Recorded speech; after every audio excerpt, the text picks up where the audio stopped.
प्यारे विद्यार्थियों नमस्कार। पिछले वीडियो में हमारी बात हो चुकी थी गोरा के बारे में और महात्मा गांधी ने गाय को करुणा की कविता कहा था। लेखिका यहाँ पर कहते हैं कि उन्हें यानी गाय को करुणा की कविता क्यों कहा गया। ये बातें तो उसकी जो आंखें हैं देख करके ही समझ में आ सकता है। यानी कि गोरा की जो आंखें हैं उनमें एक स्नेह का भाव, आत्मविश्वास का भाव, आत्मीयता का भाव और ये सब उसकी सुंदर आंखों में देखने को मिलता था। उसी क्रम में आप देखिए यहाँ पर जो लेखक है वो कह रहा है कि गोरा की अलस मंथर गति से तुलना करने योग्य कम वस्तुएं हैं। तीव्र गति में सौंदर्य है परंतु वह मंथर गति के सौंदर्य को नहीं पाता। बाण की तीव्र गति क्षण भर के लिए दृष्टि में चकाचौंध उत्पन्न कर सकती है परंतु मंद समीर से फूल का अपने वृंत पर होले होले हिलना दृष्टि का उत्सव है। प्यारे विद्यार्थियों, यहाँ पर गाय के सौंदर्य के बारे में बात करते हुए लेखिका आगे कह रही है कि वास्तव में यानी कि उसकी जो गति है यानी कि आलस्य से युक्त धीमी जो गति है वो भी बहुत सुंदर है। यहाँ लेखिका कह रही कि वास्तव में जो सौंदर्य की अगर बात करें वो तो तीव्र गति में है परंतु यहाँ पर जो गाय है गोरा यानी कि उसकी जो मंथर गति है उसमें सौंदर्य ज़्यादा जान पड़ता है। यहाँ उदाहरण भी देती हैं और ये जो पंक्तिय प्रश्न के रूप में भी आ सकती है कि बाण की तीव्र गति क्षण भर के लिए दृष्टि में चकाचौंध उत्पन्न कर सकती है। अर्थात बाण का जो सौंदर्य है वो तो उसकी गतिशीलता में, तीव्र गति में है परंतु यहाँ पर वो कह रही है कि जैसे मंद समीर धीरे सी जो हवा है और वो जब फूल के यानी कि जो हवा के कारण जो फूल है वो अपने वृंत पर, अपनी डाली पर धीरे धीरे हिलता है तो वह कितना सुंदर लगता है। वह एक तरह से अपनी दृष्टि का उत्सव है। उसी तरह से जो गोरा की जो मंथर आलस जो चाल है, गति चाल है, वह भी यानी बहुत सुंदर लगती है। आगे देखिए, कुछ ही दिनों में ये सबसे इतनी हिलमिल गई कि अन्य पशु पक्षी उसकी लघुता और उसकी विशालता का अंतर भूल गए। कुत्ते बिल्ली उसके पेट के नीचे और पैरों के नीचे या पैरों के बीच में खेलने लगे। पक्षी उसकी पीठ और माथे पर बैठकर उसके कान तथा आंखें खुजलाने लगे। वह भी स्थिर खड़ी रहकर और आंखें मूंदकर मानो उनके संपर्क सुख की अनुभूति में खो जाती थी। यानी कि गोरा का जो अपूर्व अपार जो सौंदर्य था उसको देख करके सभी अभिभूत थे। व्यक्ति ही नहीं बल्कि वहाँ पर जो गोरा के द्वारा पाले गए जो पशु पक्षी थे यानी कि वो भी उसकी जो लघुता और उसकी विशालता का अंतर भूल गए। यानी कि वह छोटी है या बड़ी इस अंतर को भूल गए। कुत्ते और बिल्ली हैं वो उसके पेट के नीचे और पैरों के बीच में यानी खेलते रहते। उनको गाय का किसी तरह का डर नहीं था। और जो पक्षी हैं वो भी उसकी पीठ पर, उसके माथे पर बैठ करके उसके कान, आँखें वो खुजलाते रहते और वो एकदम स्थिर खड़ी रह करके अपनी आँखों को मूंद करके और उनसे यानी कि जो संपर्क सुख है उनसे, उनका जो सानिध्य का जो सुख है उस सुख की अनुभूति में वो खो जाती है। प्यारे विद्यार्थियों, यहाँ पर एक प्रश्न और बनता है और वो प्रश्न ये बनता है कि आप कैसे कह सकते हैं कि माधवी वर्मा पशु पक्षी प्रेमी थी। प्रश्न को पुनः मैं दोहरा रहा हूँ, आप कैसे कह सकते हैं कि माधवी वर्मा पशु पक्षी प्रेमी थी। बहुत सुंदर प्रश्न है और ये हम इस बात को आधार बना करके कह सकते हैं कि जैसे कि गोरा नामक गाय को उन्होंने पाला है, अपने घर में और भी जो पशु पक्षी उन्होंने पाल रखे हैं उनके और भी अगर हमने जैसे कि रेखा चित्र या संस्मरण पढ़े हों तो आप लोगों को पता हो कि जैसे जो गिल्लू था उसको यानी गिल्लू नामक गिलहरी थी उसको उन्होंने पाल रखा था। और जैसे वसंत नामक एक कुत्ता भी इन्होंने पाल रखा था। कुत्ता है, बिल्ली है, यानी बहुत सारे ये जो पशु पक्षी हैं उन्होंने पाल रखे थे। तो इन सभी को आधार बना करके हम ये बात कह सकते हैं कि माधवी वर्मा पशु पक्षी प्रेमी थी। आगे देखिएगा, फिर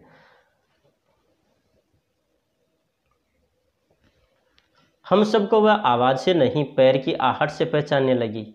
समय का इतना अधिक बोध उसे हो गया था कि मोटर के फाटक में प्रवेश करते ही वह बाँ बाँ की ध्वनि से हमें पुकारने लगती और चाय नाश्ता तथा भोजन के समय से भी वह इतनी परिचित थी कि थोड़ी देर में कुछ पाने की प्रतीक्षा में रहती। तो आगे वाली जो बात है उसको पढ़ने से पहले हम यहाँ पर बात करें कि जो गोरा गाय है वो लोगों की, या यूँ कहें कि घर के जितने भी जो लोग थे उनके पैरों की आहट से वह पहचान जाती थी और समय को भी वह पहचानने लग गई थी। जैसे ही मोटर का फाटक खुला कि अब माधवी वर्मा है, वो बाहर जाएंगी, तो वह पुकारने लग जाती थी, रंभाने लगती थी। चाय नाश्ता और भोजन का समय जो था उससे भी वह परिचित थी कि इस समय यानी कि उसे कुछ न कुछ खाने को दिया जाएगा, तो उसकी भी यानी कि वह पहले प्रतीक्षा करती रहती थी। और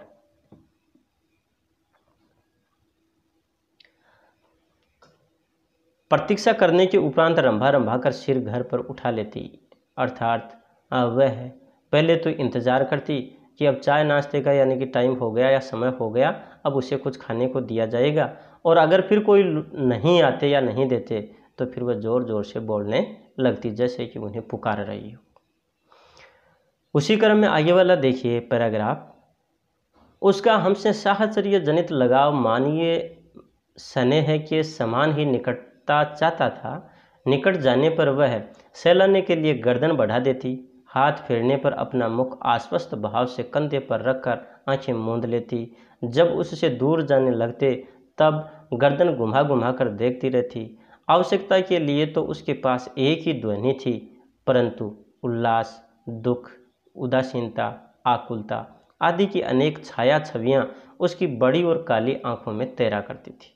प्यारे विद्यार्थियों, यहाँ पर यानी कि गाय के संदर्भ में लेखिका कह रही हैं कि वास्तव में उसका जो लगाव वो कहीं एक तरह से मानिए जो स्नेह है उसके समान ही था। यानी कि वह गाय भी हमेशा ये चाहती थी कि जितने भी घर के जो सदस्य हैं, विशेष करके माधवी वर्मा, वो उनके साथ रहे। जैसे ही यानी वह उनके पास जाती तो गाय अपनी जो गर्दन है उसको सहलाने के लिए आगे बढ़ा देती और हाथ फेरने पर वह अपना जो मुख है वो भी माधवी वर्मा के कंधे पर रख करके आंख मूंद लेती और जब उससे दूर जाने लगते तब वह गर्दन घुमा करके और देखती रहती। आवश्यकता के लिए तो उसके पास एक ही ध्वनि थी, लेकिन उसके अंतर्मन में उल्लास, दुख, उदासीनता, आकुलता, बहुत सारे यानी कि ये जो भाव हैं, संवेग हैं, वो उसकी आंखों में तैरा करते थे। यहाँ पीछे जो बात आई थी एक, यानी कि महात्मा गांधी ने गाय को करुणा की कविता कहा, यानी कि ये सारे जो भाव हैं उन भावों को आधार बना करके ही संभवतः उन्होंने ऐसा कहा था। आगे देखिए, 1 वर्ष के उपरांत गोरा एक पुष्ट सुंदर वत्स की माता बनी। वत्स अपने लाल रंग के कारण गेरू का पुतले जैसा जान पड़ता था। उसके माथे पर पान के आकार का श्वेत तिलक और चारों पैरों में खुरों के ऊपर सफ़ेद वलय ऐसे लगते थे मानो गेरू की बनी वत्स मूर्ति को चांदी के आभूषणों से अलंकृत कर दिया गया हो। बछड़े का नाम रखा गया लालमणि, परंतु उसे सब लालू के संबोधन से पुकारने लगे। माता पुत्र दोनों निकट रहने पर हिमराशि और जलते अंगारे का स्मरण कराते थे। प्यारे विद्यार्थियों, यहाँ पर जो लेखिका है वो कह रही है कि 1 वर्ष उनके पास ये गाय आए हुए हुआ है, उसके बाद में यानी कि उसने एक सुंदर बच्चे को जन्म दिया है, अर्थात एक बछड़े को जन्म दिया है। और वो जो उनका वत्स है वो लाल रंग के कारण यानी कि गेरू का पुतला जैसा जान पड़ता लगता है। उसके माथे पर पान के आकार का श्वेत तिलक है। जो चारों पैर हैं, उसके जो खुर हैं, उनके ऊपर यानी कि सफ़ेद वलय, यानी कि सफ़ेद जो वलय का मतलब होता है चूड़ी या गोलाकार, जो उसके चिन्ह बने हुए हैं, वो ऐसा लगता है जैसे कि गैरू की बनी जो वत्स मूर्ति को चांदी के आभूषणों से अलंकृत कर दिया गया हो, जैसे कि कोई चांदी के कड़े उन्हें पहना दिए हों। और उस बछड़े का जो नाम रखा गया वो रखा गया लालमणि। परंतु उस उसे सब लालू के संबोधन से पुकारने लगे। माता पुत्र दोनों निकट रहने पर हिमराशि और जलते अंगारे का स्मरण कराते थे। कहने का मतलब है कि जो माता और पुत्र यानी कि जो गोरा और उसका जो पुत्र अर्थात लालमणि है, और वो दोनों ऐसे लग रहे हैं जैसे गाय है वो तो हिमराशि बर्फ यानी कि बर्फ के समान लगती है, और जो उसका बेटा अर्थात लालमणि वो जलते अंगारे के समान लगता है। और जलते अंगारे के समान क्यों लगता है? क्योंकि उसका जो रंग है अब वो लाल रंग है। उसी क्रम में देखिए,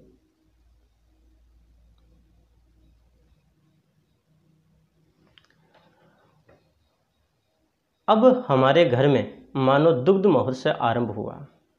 गोरा प्रातः साय 12 सेर के लगभग दूध देती थी, अतः लालमणि के लिए कई सेर छोड़ देने पर भी इतना अधिक शेष रहता था कि आसपास के बाल गोपाल से लेकर कुत्ते बिल्ली तक सब पर मानो दूधो नाहों का आशीर्वाद फलित होने लगा।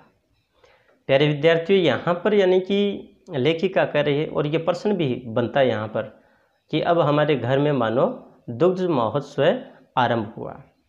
यहाँ पर लेखिका गाय के संदर्भ में बता रही हैं कि सुबह और शाम लगभग वह 12 सेर दूध देती थी और लालमणि के लिए कई सेर दूध छोड़ देने के बावजूद भी दूध खूब रहता था, और आसपास के जितने भी जो बाल गोपाल हैं यानी बच्चे हैं वो तथा कुत्ते बिल्ली तक सब पर मानो दूधो नाहों का आशीर्वाद फलित होने लगा, अर्थात वो सभी दूध पीने लगे। जैसे कहते हैं ना कि दूध से नहाओ, उसी तरह से उनको भी बहुत आसानी से दूध मिलने लग गया।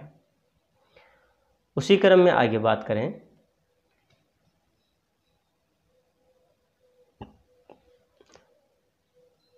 कुत्ते बिल्लियों ने तो एक अद्भुत दृश्य उपस्थित कर दिया था। दुग्ध दोहन के समय वे सब गोरा के सामने एक पंक्ति में बैठ जाते और महादेव उनके आगे उनके खाने के लिए निश्चित बर्तन रख देता। किसी विशेष आयोजन पर आमंत्रित अतिथियों के समान वे परम शिष्टता का परिचय देते हुए प्रतीक्षा करते रहते। फिर नाप नाप कर सबके पात्रों में दूध डाल दिया जाता, जिसे पीने के उपरांत वे एक बार फिर अपने अपने स्वर में कृतज्ञता ज्ञापन सा करते हुए गोरा के चारों ओर उछलने कूदने लगते। जब तक वे सब चले न जाते, गोरा प्रसन्न दृष्टि से उन्हें देखती रहती। जिस दिन उनके आने में विलंब होता, वह रंभा रंभा कर मानो उन्हें पुकारने लगती। प्यारे विद्यार्थियों, यहाँ पर जो बातें कही गई हैं वो बात ये कही गई है कि जैसे वहाँ पर जो दूध उन कुत्ते बिल्लियों को पिलाया जाता तो वो तो एक अलग ही यानी कि दृश्य होता था, बहुत आनंददायक, बहुत ही अद्भुत।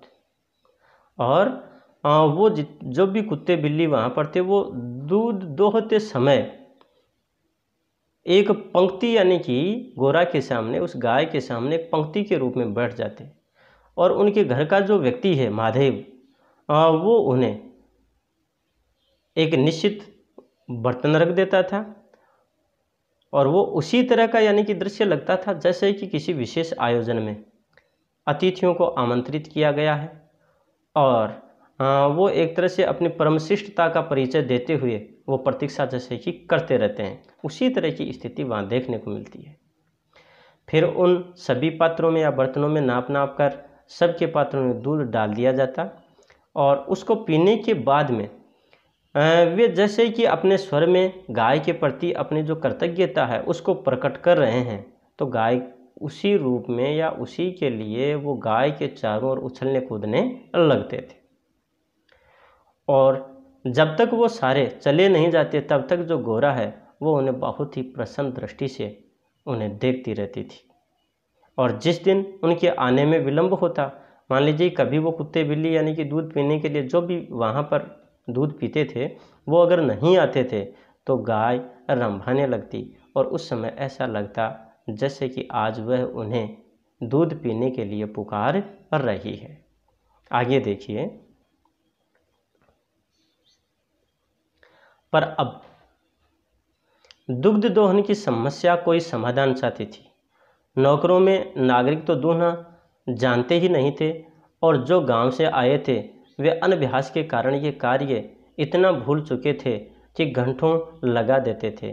गौरा के दूध देने के पूर्व जो ग्वाला हमारे यहाँ दूध देता था, जब उसने इस कार्य के लिए अपनी नियुक्ति के विषय में आग्रह किया, तब हमने अपनी समस्या का समाधान पा लिया।